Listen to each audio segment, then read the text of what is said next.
Hello and welcome to Hack It. I'm Sakshi, the CEO and founder of Food Hack. In each episode of Hack It, we'll be discussing females, founders, and of course food with some of my favorite people in the world. I've brought together some of my fellow founders to talk about their journeys, the challenges, the highs and lows of being a founder. And of course, we end each episode with a little nugget on food as medicine. I'm super excited to share this with you, and I hope you enjoy it. Hello and welcome to Hack It. Today on the hot seat, I have the most lovely, the most talented, and the most calming person, Anita, who's the founder of this amazing Ayurvedic products company called Mauli Rituals. I'm a big fan. I actually can't live without one of her products. I get a lot of shoulder pain, so I love the Calm Balm. That's what I was going to bring. And it smells amazing. It's beautiful. I love Ayurveda. My body reacts so nicely to Ayurveda. So I'm so excited to have her on this episode and share everything about her here. So welcome, Anita. Thank you. Let's start by sharing your story, your founding story of Mauli, and then let's get deeper into your products. So you and I were talking outside and you were gracious enough to ask whether it was okay to share it. And I was telling you that actually for the longest time I haven't shared it. And the dichotomy for me initially was, am I sharing this story to win business? And if I am, that didn't sit right with my heart. Could the product stand up without me sharing my story? And now that the product does stand up, and now that I feel very good in my heart about the reason, I'm okay to share it. Finally, it's taken a long time. And the story was that I didn't come from beauty. I'm not really a beauty, I don't get excited by beauty products. Well-being I do, and I always have. It started because I'd lost my daughter to a brain tumor. Our daughter to a brain tumor. And like a lot of women, I didn't feel comfortable to sit with the pain. That's the truth. It was much easier to keep going, and we do have to deal with it, but we all deal with it in our own time, in our own way. And for me, it was get busy fundraising. So I set up a site actually while she was still alive, while she was sick, called Millie On and On. And it was 1 million lives enriched and 1 million people doing good things and her life living on and on. She was called Millie. And so we've raised a fair bit of money now, and we've done different initiatives like books. We've published books that we sell in schools. They're full of what makes people happy. Anyway, lots of different initiatives. And there came a point when I was doing that, when I realized that I've got to make this sustainable for me. I can't make just doing charitable work sustainable for me. I still have a son, and I want him to have a good life. And so my husband said, why don't we launch an Ayurvedic brand, because his father is an Ayurvedic doctor and a brilliant Ayurvedic doctor. And I didn't think too deep into it, if I'm honest. I just thought, fine, that's another thing I can get busy with. Let's do it. We probably did everything completely in the most unconventional way. We didn't have SKUs, for example. Brands that are smart will launch with a category. So they'll start with hair, or they'll do skin, or they'll do whatever. Ours was a bit of hair, a bit of skin, there was no logic to anything we did other than put your heart into it, pour your soul into it, let it heal you. That's really what happened. And then see where it goes. I didn't think about tomorrow. I didn't think how long will this business run, or will it make money, or I just thought I cannot cope with that aching in my heart. And if I channel it into something, then I'll get up tomorrow and all will be well. And that's really why I did it. So not at all conventional. I know. I can quite relate to it. Yeah? I don't come from food. No. And I reversed something that I had. Yes. An illness that I had with food. Yes. And I just felt so strongly towards the matter that people are surrounded with the wrong food, and there must be other people who are suffering like me. I was the lucky one because I had a biotech background. I'm capable enough to read clinical research and understand the chemical compositions of the food science behind the food, the chemical compositions of drugs, and where you can replace drugs with, natural foods, and how you can prepare your body to reverse an illness. I had the resources. I had these amazing alternative medicine doctors I was introduced to, and I was working with them on the side. But other people don't have this. No. Did it become all consuming for you? No, when you feel so passionate. Yes. Honestly, passion is a privilege. Pressure is a privilege. I agree. So when we all say to ourselves like, oh, life is so stressful, just, you should pause and think about it. Yeah, You have chosen, you have made these choices. Pressure is a privilege. Yeah, We should be grateful that we're all, working so hard towards a passion. You are enjoying what you're doing. So yes, of course, like there are days when it feels all consuming, last couple of weeks, last couple of months have been really busy. But I just remind myself that, pressure is a privilege. You need to be grateful. But I can relate to your personal story because, I had a personal story, right, that made me get into food. And from an outsider, they were like, why out of all the options you had? Because, I had a professional Food's not career. easy. Yeah. I had a professional career. I had a track record. I could have picked an industry that I wanted to go in, preferably one that I had, background in, technology, healthcare. Why would you choose food out of all things? It's so challenging. It's highly regulated. It's highly subjective. Yes. Tastes, health, all of that. Right? So even when we started, we did things in a very unconventional manner. Smart brands pick categories. Yes. We did a bit of everything. Yes. So I can actually relate to a lot that you're saying. So tell me more about using Ayurveda. You mentioned the word heal, Yeah. right? So these Ayurvedic beauty products to heal. Yeah. Like, tell the audience more about that. Well, Mauli definitely has become my medicine because, they say healer, heal thyself, and I think it's true.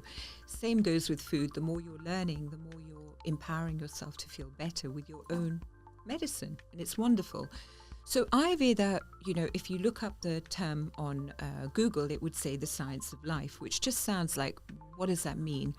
And really simply put, they're tools for living a healthy life. And I think we've overcomplicated what that looks like, especially living in an urban city. We there are a lot of things that get in our way that stop us potentially from just being in our center.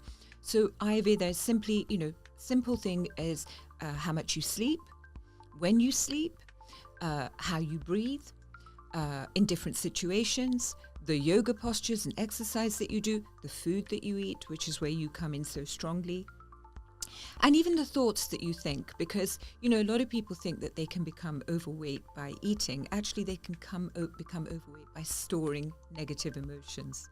That is the thing, that you can't process your food properly if you're storing negative emotions. And if you can't process it, you build armor in the body, toxins in the body, so things don't move properly.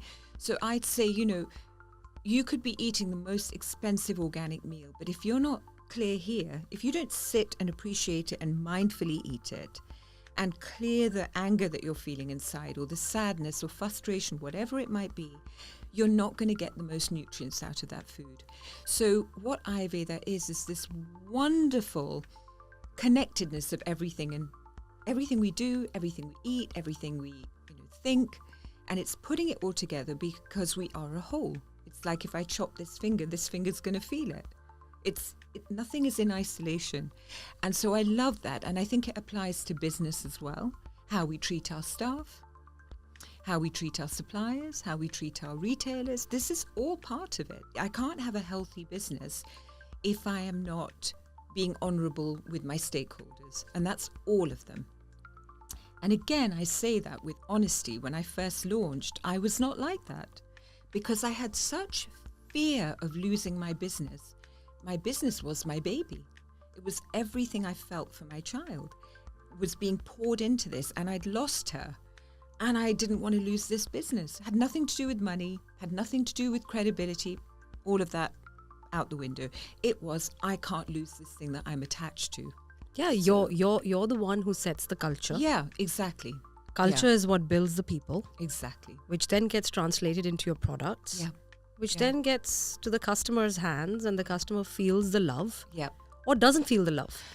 You're absolutely right. And I think that's what Ayurveda is. It's an energy. Everything is energy, and you can feel it. When somebody walks into a room, you can feel how they make you feel when they walk in. Absolutely. And we have not once, not twice, but we routinely get emails saying, I can feel the intention and energy of your product before I use it. And I know that to be true because I do give it love. We all give it love. Of course, the formulations are second to none.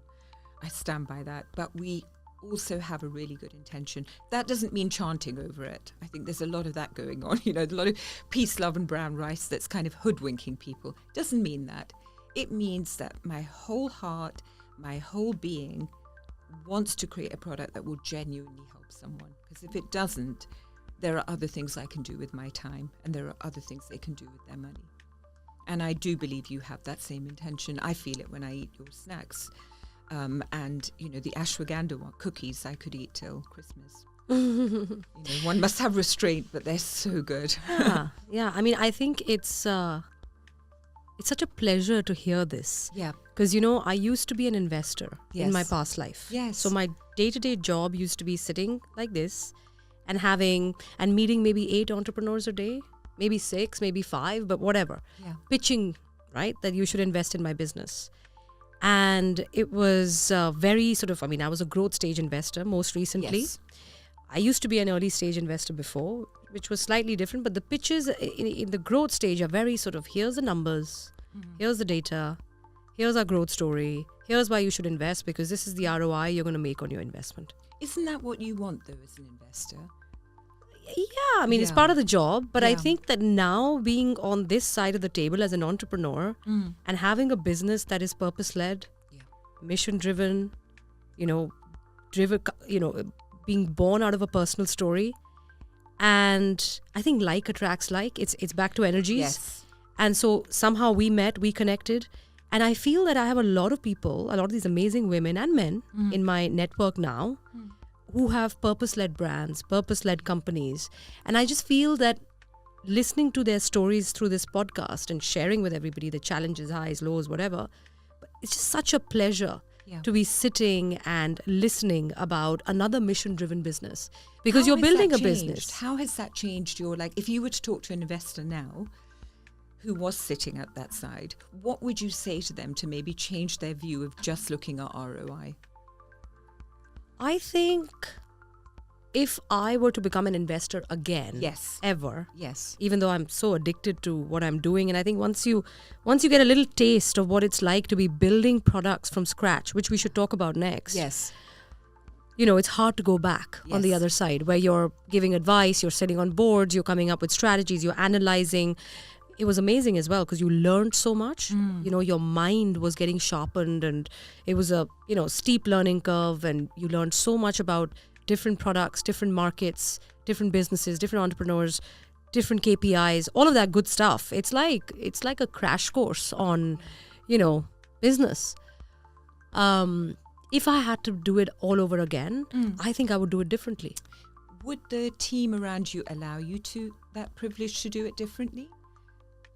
Potentially, because I think, again, it depends. If you're at the top, you set the culture. Right, okay. Because now when I interact with founders and I interact with their employees and I interact with their products, I feel that ripple go through, the culture comes across. Yeah. I can tell instantly what's important to you. What kind of a person are you? Yeah, can you? You've seen enough people, I guess. I've seen enough people, but also your product, it just comes across. I've made my own mistakes at Food Hack. Yes. We've spoken about it, I think, in a couple of episodes here. The negative power of hiring one bad employee. Oh my goodness, yes. And the positive power of hiring one good employee, right? You are your people ultimately, right? Yeah. And so culture is just so important, So if I were doing it all over again as an investor, I set the culture. Good. Right? You'll do it again one day. I mean, I think you will do it one day. But this is so much fun. Yeah. Building a product from scratch. I know, it's incredible. In thin air. There's nothing here. And we built this. I know. We've packaged it beautifully. We've had a message. It's lying on a shelf in Selfridges. Yeah. The high that gives me. Yeah. Oh, I love that. I didn't have it before. And the pleasure it gives me when I see kids buying these products and enjoying them, and they've become a part of their lives. Like those ashwagandha chocolate chip cookies, even the fussiest of my kids' friends in their school, they enjoy it. What about this, that doctors prescribing these, these fat-reducing pills? It's like a vicious cycle. It's a vicious disgusting. cycle. Yeah, it's a vicious disgusting. cycle. Does that mean you can eat till you're going to fall apart at the seams? But don't worry, because we've now got something to help you. Look, to be fair, like I don't like taking medicines, because I have seen the benefits of Ayurveda and lifestyle, and frankly, it suits my body. Yeah. But then I think there are some cases who are obese. Oh, yeah. And I absolutely. think Ozempic can definitely, or like drugs like that can help them as long as they make the lifestyle change. Yeah. You can't be eating a weight loss medication or a GLP-1. I mean, it's for diabetics. You can't be eating that and be eating burgers and fries all the time. So I think if you can go hand in hand, like, I think that's fine. Yes. There are some people that need help. But exactly where I think, like, for us, Food Hack sits really well. Those people should be subscribing to these meals. Absolutely. Making this lifestyle change, because, when you take the bad stuff out, good stuff in, we tend to be low cal anyway. So when you get off those drugs, you will be fine. And your taste buds change. So you don't crave 21 that days. rubbish. Yeah. All I ask people to give me is 21 days. Yeah. I would just close my eye. Like my entire snack cabinet is filled with Food Hack now. And even with the snacks, you probably don't feel the need to snack too much, right? But I wanted a lot of the ashwagandha. It was so delicious. Absolutely. But you probably know when to stop as well. Portion control is the next thing. But I think for kids, for example, like today, Rayan has a coding class that finishes at 4:45. So you need to give him a snack. Yeah. It's so pleasurable to know that both his snack boxes, one has pop hacks, the makanas, the lotus seeds that we have tossed in with superfoods. The other one has these crackers. So good. And my whole snack cabinet is full of Food Hack stuff. Habit formation. My kids are so used to seeing Food Hack stuff. They're friends, like so they go together every Friday for football. Yeah. And we carry snacks. The friends are like looking forward to the ashwagandha chocolate chip cookie. So if kids who are they are attracted to fancy packaging and colorful packaging and sugars, and they get addicted to sugars and all, if those guys can do it, we can too. Definitely. Right? But going back to that, it's incredible. Yeah, really incredible. And going back to that point we made about creating these products. Tell us, what is it like for you? What were the shocks, like getting into manufacturing a product, batches, quality, sourcing, suppliers, batch codes, barcodes? Oh yeah, there's a lot. And I am, I will try every batch, obviously, because I want to make sure it's right. And we do get batches that are not, to me, when you're working with natural product, it can happen. Obviously, we work with the best manufacturer, but it can happen. It happened recently with our cleanser where I thought, I love this product. Something's not quite right, and I recalled it all and we did it again. It has to be done, because we live and die by our product. And natural is difficult because really it depends on the crop. So, a rose or any ingredient we use, including ashwagandha, may yield differently from one year to the next. So some customers will say, oh, it smells different, it feels different. Well, that's nature for you. And, you have to just you have to be good with that. I love it. I mean, we will not create something for the sake of creating something. So we only have limited SKUs per category because I don't have the time for a 12-step, skincare routine, for example, nor do I think we need it. My mum used almond oil on her skin all her life and her skin was incredible. That's all she did. And so I think that, we are spun a yarn when we think we need too many products. And I think what people want now is they don't want more, they want to escape from more. And so I hope the products give them that little bit of time to, it's pleasurable when they're using it, it's transformative afterwards, and it does them good. It does them good when it enters their body, it does them good on their skin, and it smells amazing. And that, the smell is such a strong receptor. It's so strong that it can completely change our mood. So everything has to smell really good. We don't use the same manufacturer for everything because someone who can make an incredible calm balm isn't necessarily the same person who can make a great hair oil. And so, and also it means that we are less vulnerable because, if any one of our manufacturers went out of business, that's my business gone if we put it all with one manufacturer. Now, in time, I hope we can have our own unit, but we're not at that stage yet. But, when we are, that would be great.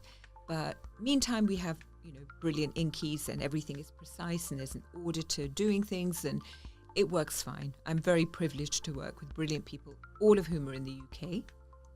I work with an NGO in India because the problem with having product made in India, I found, is that unless you can keep an eye on it, the quality control somewhere down the line can suffer. When we first launched our one product, I tried making it in India. And when I got it, I could tell, I said, something's different in this second batch. And when I called the manufacturer, he said, okay, I'll be honest, we ran out of this ingredient, so I replaced it with another. I said, but you can't do that. Like, there's an inky. You can't just change the formula because you feel it's okay to do that. But he was doing it from a can-do attitude of, at least I'm not letting you down. You just can't do that. So now all our manufacturers are close enough for me to visit regularly, for us to chat, for us to talk about new product development.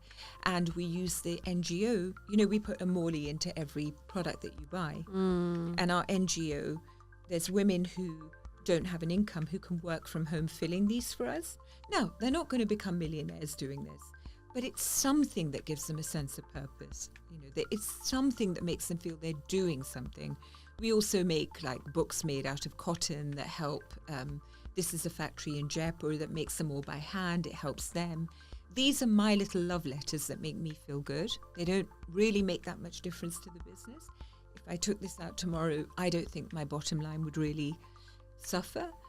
But I would suffer because it's missing that magic that I want to give it. It's my love letter. So I think that's so lovely. And I think that's a little... But I think that it's a part of your brand identity. It is. So customers who open this box get a little surprise delight. Yeah. But I didn't think of that when we did it. When we first did it, Bittu and I were doing it literally in our kitchen. Right. We were sitting there together. We might be watching Game of Thrones or whatever was big at that time. I can't remember.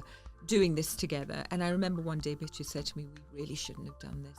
We didn't think of how long it would take, to cut it to size, turn it, put it into an envelope. We didn't think about that. Right. And I just said, nope, we're going to do it till the end of time because this is my love letter to my customer. This means something to me. And it really wasn't about the bottom line. It was only when an investor later came, an investor approached us, a very big investor, saying, I want to invest in your brand. And I said, but why? Our turnover's nothing. Why do you want to? He said, because you've created something really special. You don't even know it. And I think that we've got to get that really perfect balance between following our heart and looking at the numbers. But we mustn't do one without the other. And I think we did that without even knowing it. We first followed our heart and then we tried to make the numbers work. And I'm happy with that way. We would have probably made more quicker. But I don't know if we would have had something that I'd be proud of. Because, when I look at metrics, it's not just about numbers. It's about how people feel about our product, how I feel. Above all else, how do I feel about our product? And I am so very proud of our product. That's beautiful. It matters. That's beautiful. Yeah, I really am. What so do you... proud.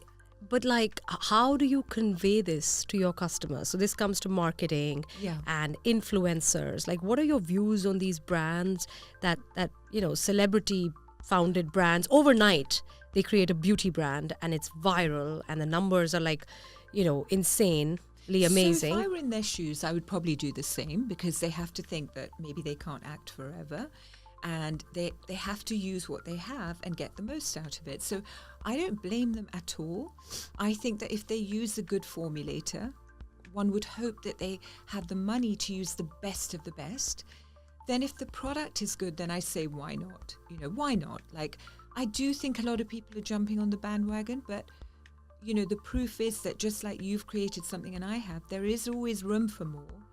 And so the celebs might have more by throwing lots of money at it. I don't know how long that's sustainable. I don't know. I can't throw lots of money at it, so I have to really just work with good product intention, build it, and they will come. It might be slower, but, yes, I'll admit, sometimes it's frustrating that I don't have the budgets to do big investor marketing. I don't have it. I'd love to have it. I'd love that because I know our brand deserves it. I know that. I know we are over and above most everything that's out there. I haven't tried everything, I shouldn't say that, but I can confidently say I know how good it is. It can be frustrating, but I have to remind myself, who am I doing this for? What am I doing this for? I'm going to be dead one day. What am I doing this for? Am I doing it so I can sell a business for X amount? Am I doing it so I enjoy the ride and learn along the way? Am I doing it to impact how people feel? We find people buy our product and they say, I knew diddly squat about Ayurveda, but your brand has become a portal into my learning. So when I get to wherever we go to, and I do think the party's not here and I'm going somewhere really good, when I see Millie, I want her to say, Mum, you did good. That's what matters to me. You did good. Of course, I don't want to be broke when I see her. Of course, but there are so many metrics to success. And I think that, you know, you're being very honest, I'm being very honest, but I think even social media and the things we put out can be such a big... not lie. Illusion. An illusion. And I don't want to live that illusion. And if the celebrity's happy doing what they're doing, credit to them because they're bringing more energy, more money into the ether. Nothing wrong with that. Don't hoodwink people.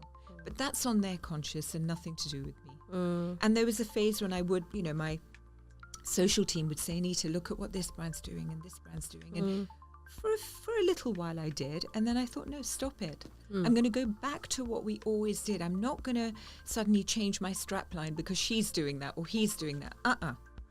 What I have is good, and I'm going to live and die by it. And, you know, if it all stops tomorrow, I have learned so much. I've learned so much. I have grown immeasurably. I feel incredibly successful.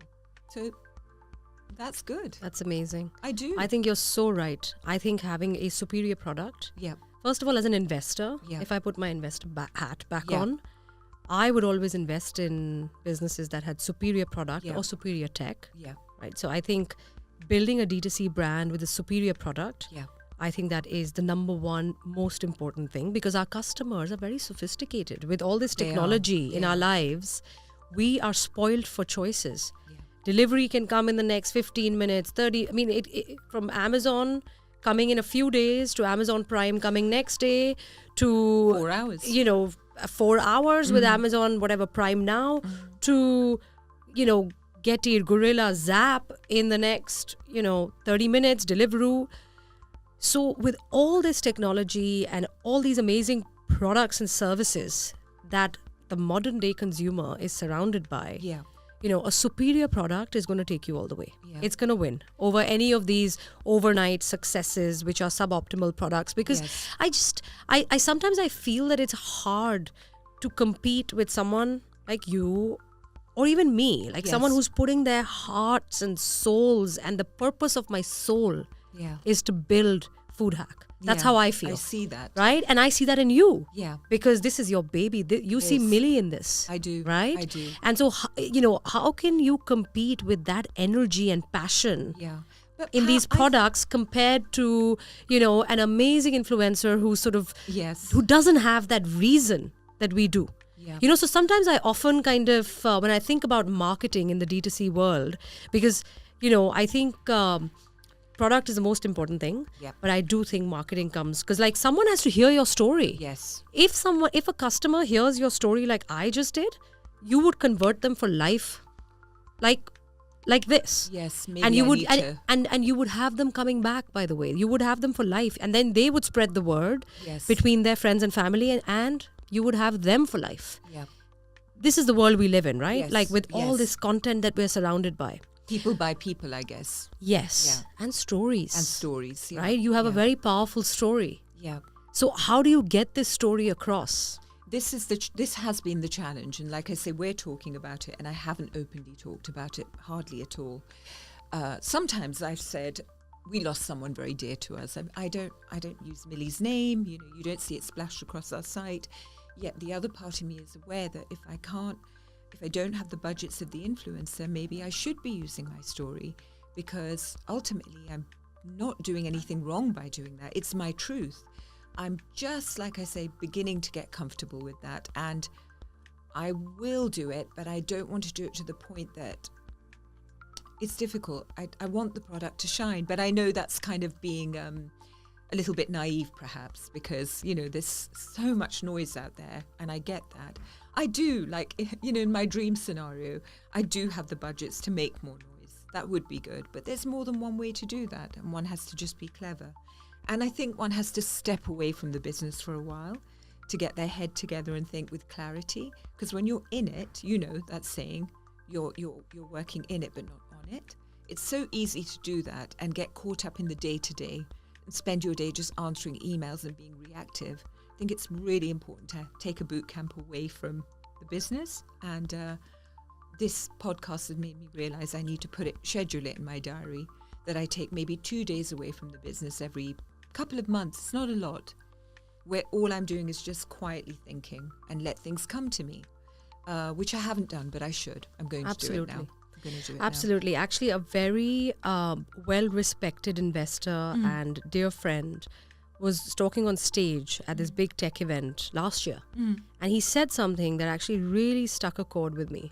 Is that because the question to him was like, what are the traits of the most successful founders? Yeah.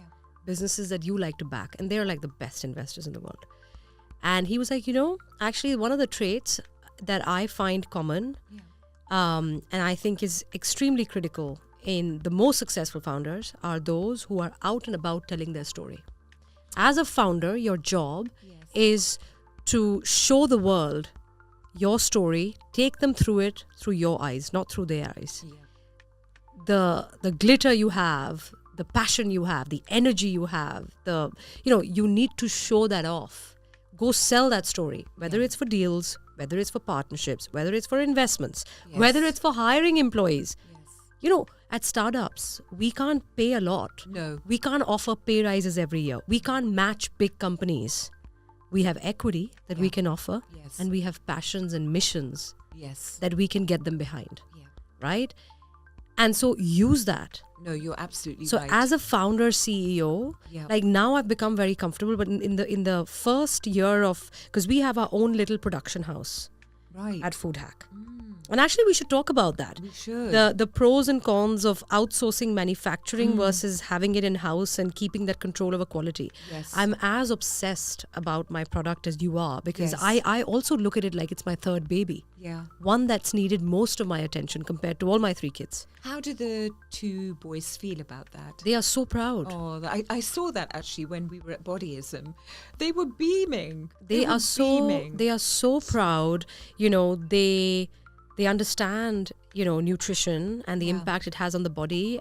You watched that film King Richard? Yes. On Serena Williams' father. Yes. Oh my God. And what an amazing film. One of my favorites. I just watched it again the other day. I actually met her recently at a conference, and I told her, I'm a big fan of yours, but I'm a bigger fan of your dad's.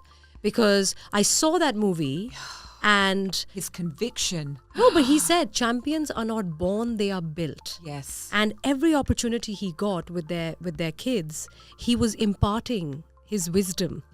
Whether his was very sort of sports driven and I want to build these champions or whatever, but it was also very life driven. The little nuggets he was passing on to the kids. And so for me, I feel like I want to live like that, where every opportunity I get to interact with my kids when they're looking me in the eye, I know I have them. I want to say something that matters. Wow. And with osmosis, you never know. There might be somewhere in because you have a conscious brain. Yes. Which is the distracted brain. Yes. Right? Which is like, I want the shiny object. I want the colorful packaging. I want the sugary thing. I want to be distracted. I want to run around. But you also have an unconscious brain. Right? And they both are absorbing things. So for me, like when they look at Food Hack and when we talk about nutrition, we talk about life, being a good person, working hard, giving it your best shot, creating the best product you can. Somewhere these things are getting absorbed. Definitely. In my kids' minds. So I think that they feel very proud, and I think I'm setting a good example 100%. where, in the future, women don't only just belong in the kitchens or households, or they're not just baby makers. No. They can be more. They can be that, because there are some women that gives them a lot of happiness. Yes. To be the best wife, the Yes. best mother, right? But there are some women who have bigger dreams, and actually to be the best wife, the best mother, they must accomplish this. Otherwise, they cannot give that happiness and joy. Yeah, I agree. They can, like for me, I Yeah. feel that. Yes. I feel that, I'm just so happy to see my kids in the morning and in the evening and spend quality time with them on the weekends. And, and I feel that if I didn't have my work, Yeah. I don't think I would be this version of myself with them. So you do you. But I've seen you're very present with them. Yeah. When you're with them, you're completely with them. I'm completely Yeah. with them. Yeah. And for me, that is more important than quantity of time. Yeah, you're right. Right? Yeah. And again, like, Absolutely. you have to be very in tune with your energies. Like, I was going to say to you that you're such an energy person, and you're worried that, will your story come across? Will it feel wrong? Just feel it. You do Yeah. you. No, absolutely. Right? I'm beginning to see it. Yeah. And also remember, right? Yeah. Like for me, I came to this realization because I do this a lot, right? Yes. Remember that there are other people out there who may have lost a loved one Yes. to this dreadful disease. Yes. Because it's actually, it's luck, it's your destiny, it's your karma, Yeah. is what I believe. And it's what you do with your karma, isn't it? Absolutely. And we can't change the things that will happen, but we can change how we react to them. Absolutely. And this journey, I believe, on some level, I chose it. I do believe that. I think that we souls come here to play. And, if we were only a soul without this body, we would be bored because there's no way to express ourselves. So maybe on some level, I said, I want to express myself by feeling what pain feels like, and feeling what building something feels like, and feeling what supporting people feels like, feeling what, before all of that, ego feels like, and being sort of frightened feels like. All of these are expressions that I wanted to experience, and it's no bad thing. I think the biggest lesson I got out of it, and if I didn't get that, then God, what a shame. The biggest lesson I got out of it is our happiness, as you were saying, you wouldn't be fulfilled, can only come from us. It can't come from anything else. Not our business. It all adds to the shine, but it has to be, am I being true to me? And that goes back to Ayurveda, because it teaches us what really is right for our mind body type, not somebody else's, not someone I've seen on social who's having a jolly nice time, eating an ice cream somewhere, looking lovely. That's not my happiness. If I really sat and examined it, that's not my happiness. It's just I'm looking at this person and thinking that could be because she looks happy. So Ayurveda teaches you what is right for your mind body type and to follow that. And whenever you go off course, to course correct, to know what to do to course correct. And it's really powerful. It's really powerful. And that is the privilege of the business. Like yours has been food. Mine too has been food, because I was a very, as a part of it, because food is such a big part of Ayurveda, I was a very emotional eater. I would eat not because I was hungry, but because, again, it was a way of denying my feelings. So, to push it down. And I've become very aware now, like when I have your lovely ashwagandha cookies, I really enjoy them. And I do have to consciously say, that was good. Now you can put it down. Because it's very easy to eat more of those than you need, because they are so delicious. You wouldn't believe that they're so good for you. So I have to consciously say, no, enough now. Do you really need more? Or is this more just because you're being greedy? Because, you can be greedy for food. And then put it away. And Ayurveda has taught me that. The business has taught me that. But you're absolutely right. This is what I need to be doing, because it's, in a way, is my superpower is to speak from my heart. That's my superpower. There is somebody else who could run my business. That's not, but you can't replicate what I bring to it. And I think that's, for both of us, something we could share with other founders, is that you've got to do the part that only you, it's your magic sauce, not someone else's. And that's what brings it the authenticity and the integrity. And then you find the best people you can afford to do the other part. And actually, I'm doing that now. I'm looking for a partner, because Bitu's not involved in the business. So I'm looking for a partner who is really so inspired by the numbers and focused that that's what they live for. Because it's not what I live for. Of course I have an eye on them. Of course I do. But it's not the part that I want to be fully consumed in, because I know there are other people who can do it. So that's what I'm looking for, my yin to my then I think then we can really go for it. Yeah. And it's never too late. No. It's never too late. I think it is so inspirational. I think if you share your stories with more candidates, I think it's so inspirational. It would be so much easier to go through this tragedy that you did, to losing a loved one, and just to say to yourself, why me?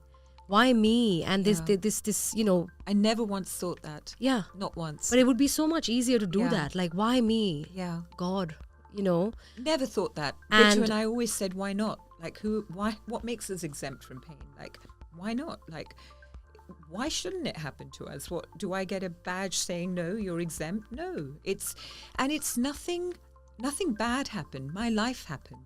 That's the realization, is that my life happened. Like, today we're doing this. This is my life. Tomorrow something else. So it's all just my life. But I think what is amazing is that you took that trauma and you turned it into something so positive. Because of Mauli. These because products. Of Ayurveda. You've brought Ayurveda to the Western world in the form of these amazing products, all natural, healing people's skin, body. Skin is, very, very important. Our largest organ. Yeah. Right? Hair, nails, all of that. I think it's such an inspirational story. How do you turn trauma into something positive for the world, for the people, but also a positive business? Yes, exactly. So I think that's really, really incredible. And I think you need to just stop for like 5 minutes and just take it in and be proud. Proud of yourself. I've got to get better at that part. And share your story, because other people may not find it as easy. To turn trauma into something positive.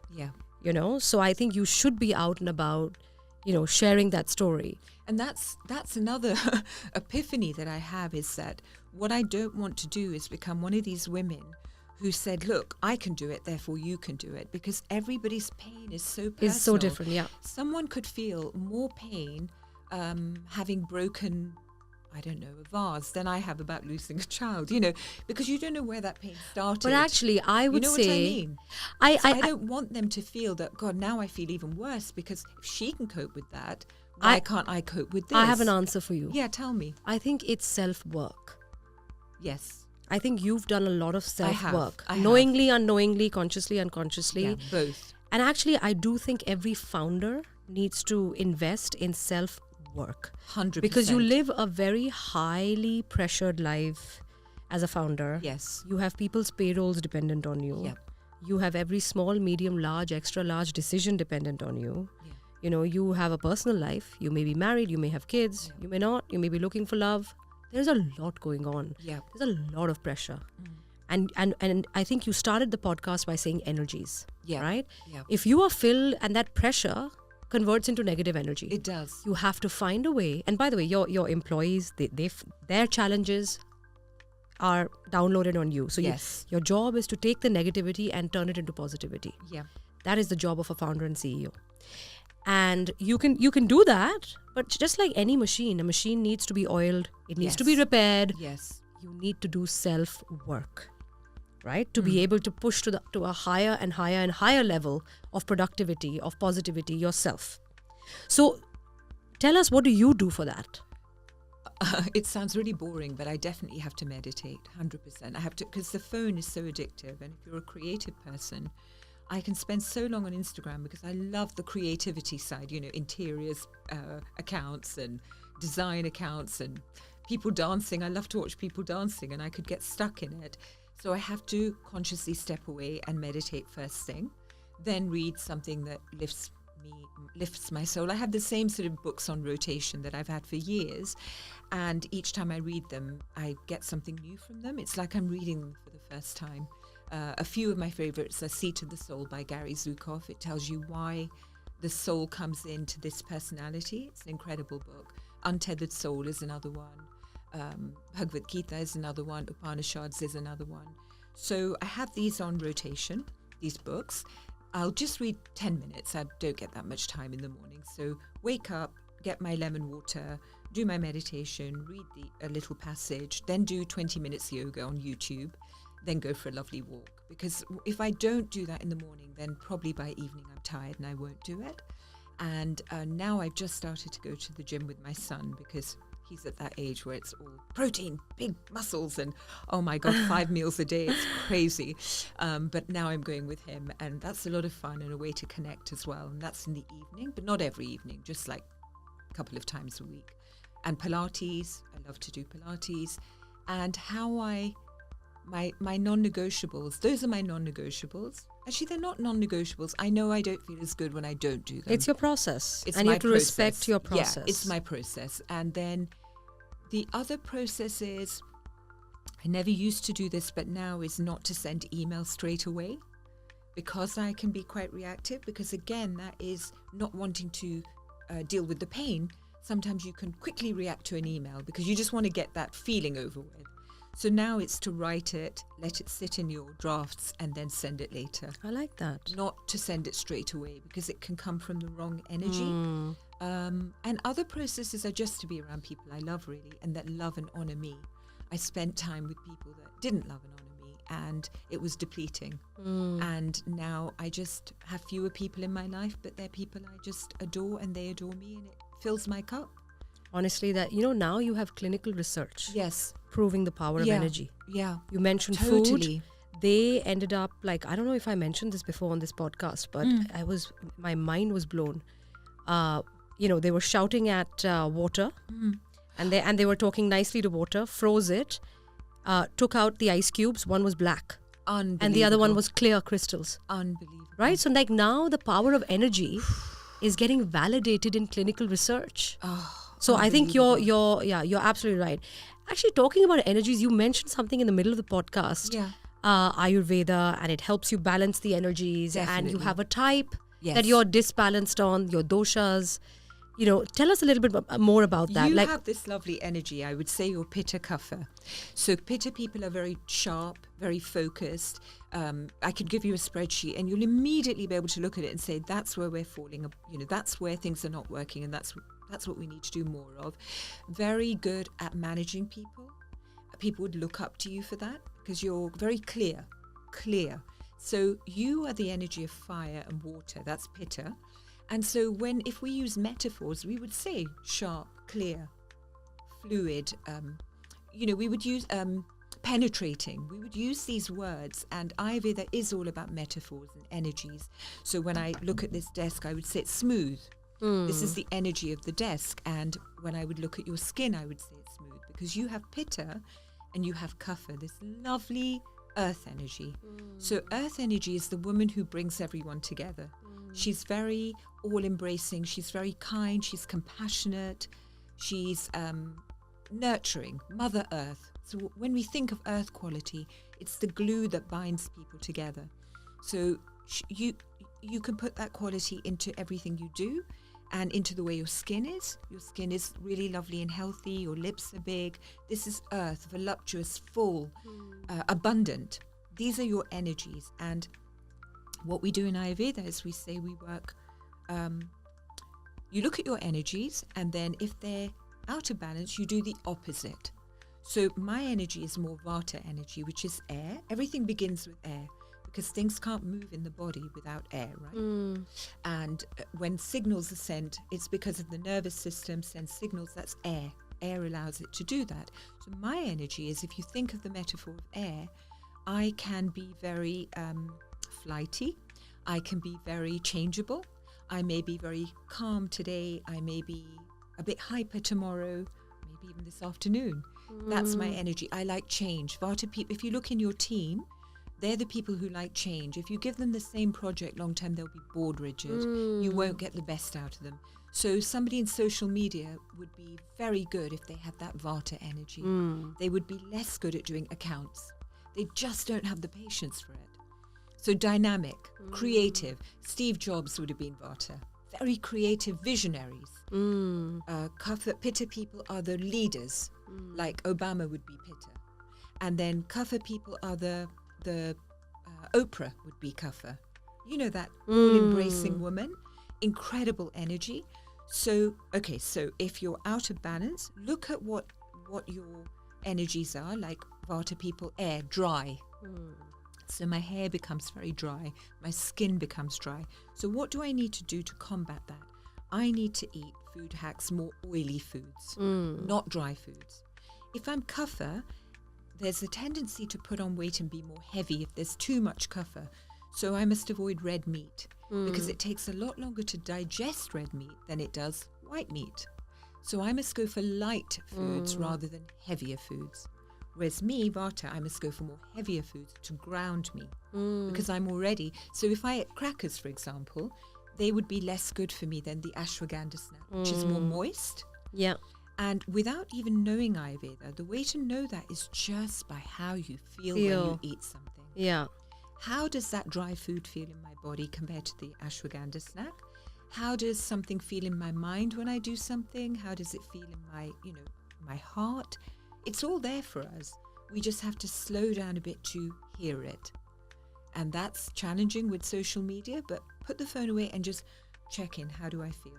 How is my skin? Look at my tongue. The tongue will tell you everything. The tongue will tell you everything about your imbalances. It's an organ you can see. So look at it in the morning and see if it has ridges on it. You have a very chronic problem with your stomach. You have a very chronic digestive problem if you have ridges on your tongue. Interesting. And, if it's yellow, it tells you something. Obviously, we tongue clean. It's a given because we don't want that sitting there. But, your eyes tell you, your nails tell you. A really good Ayurvedic doctor could take your pulse. Yeah. Actually, could take your boys' pulses and tell them what's wrong with you. That's how incredible they are. Wow. That's how incredible this science is.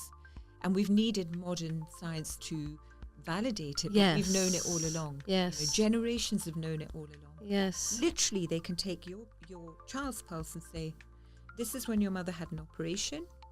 This is what it was for. This is how she's feeling now. They wouldn't even, this is how connected we all are. That's so interesting. It's incredible. See, I feel like it's Ayurveda is it just keeps giving. Like I keep learning more and more about it. Yeah. The more I get into it, which Absolutely. It's so interesting. My father-in-law, until the day he died, he was an incredible Ayurvedic doctor. Incredible. Until the day he died, he would phone me and say, Anita, I've just learned something new. And he was like a twinkling baby. He had skin like a baby. And when he learned something, he would say, wonderful. Look what I learned today. And I want to be like that. I want to be learning till the day I die. Yeah. Never stops because we carry it on, don't we? Yeah, absolutely. So, I think Ayurveda is just incredible. And you're doing that with your food and, I'm doing it with product. But we both have the same intention at the end, which is to empower people to connect to their true nature. Absolutely. That's it. Actually, talking about Ayurveda, we do a really fun element where we like to share. So, I'm not sure if we talked about this, but we're building this, we're cleaning up clinical research on food yes, because it's I so think you biased. mentioned, And so we have an AI app, Food Hack, Amazing. on the UK app stores. By the way, you should download. I will. And so we like to pull out a little food as medicine nugget and go into the detail of it. It could be a day-to-day ingredient you add in your meals without thinking much. But I feel like when we share these details, next time you're using, let's say today we're going to talk about black pepper. Yes. You'll remember that, actually, it has this and this and this benefits. Yes. So we feel that, it'll help people to, use it mindfully. I love that you said use it mindfully because, my one tip with Ayurveda and food would be when it comes to ingredients, in India we have thalis because we want just the right amount of bitter, astringent, sour, sweet. Yes. That's why we eat from a thali and we have a little bit of yogurt and a little bit of, mango chutney and a little sweet because we have to have all those tastes, but in their right quantities. And it's quantities where we sometimes go wrong because, in the West, we will hear that something is good for you and then we will have it infinitum. And then the body becomes immune to it. So, my father-in-law would always say, have ginger, but don't have it every single day forever. When that reason that you're having it, maybe a cold or, your immune system is low, you're having it for that. Once you feel better, stop having it. Give your body a rest from that. And the same would apply to, to any ingredient. Because otherwise your body just doesn't, it's like when you do the same exercise every day. Exactly. I was just thinking that. It's the same thing. Yeah. So all food is medicine, natural food, when taken in the right quantity for the right At the period, right time. At the right time. Absolutely. Yeah. So actually, let's talk about black pepper today. Yeah. Something that, you sprinkle in everything. Yeah. use it all the time. Some people like it. Yes. But actually, like, for example, kids don't necessarily love it. But Yeah. here are the reasons why you should include it. So what our Great. engine found, we got 13 different good clinical papers that came up on black pepper. And what we found was, one, it's used a lot in Ayurveda. Yes. Let's find out why. Yeah. So it actually helps with a whole host of things. Number one, oxidative stress. Now, not many people understand oxidative stress. It's basically the stress on our cells. Our cells create protein. Protein is hair, skin, everything, aging, Yeah. wrinkles, right? So this helps relieve the oxidative stress on the cells, right? Because you don't want your cells to be constantly stressed, because that's what causes inflammation. That's what causes wrinkles, so it helps with that. Amazing. It helps with urological problems. Yeah. I didn't know that. Of course. Like, there's so many things we don't know. I didn't know that. Breast cancers. Really? Yeah, they found links. Skin ailments. I'm sure you guys use black We pepper. do. We yeah, do. there you Yeah. go. We use it in about 5 of our products. See? Yeah. And here's validation Gosh. in clinical studies for it. Stomach and liver issues, UTIs, sore throat, parasitic infections. So we should all start adding a little pinch of black pepper Yes. in our kids' foods. Yes. Slowly get them accustomed to it, because it has these benefits. Yes. Yes. And in your morning water, if you have a morning drink of ginger, black pepper, teeny bit of honey and lemon, firstly it's delicious, and secondly it's really good for you. I love that. Small amount. Yeah. Really good for you. And because of the honey, the children won't mind it. Yeah. But you can't have the honey at boiling temperature, because then it's poisonous. Again, it's how you use food. Exactly. So, Exactly. and you know that. This is so interesting. So you have an app for this. We have an app for this. So I Amazing. think your father-in-law would be so proud. He would be so proud. And he would be using it. Do you know, he would be so proud. And he always used to say to me, because of course when we launched, he was still alive. He would say, Anita, I am proud of the work you're doing. Please keep doing it.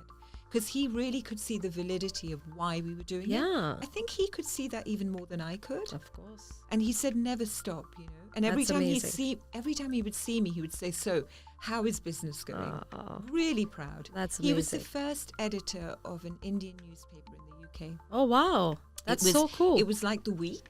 You Remember Right. The Week? Well, you know The Week. Yeah. Because when immigrants came over in the 50s, they couldn't speak English. And the only way to hear what was going on back home was telexes.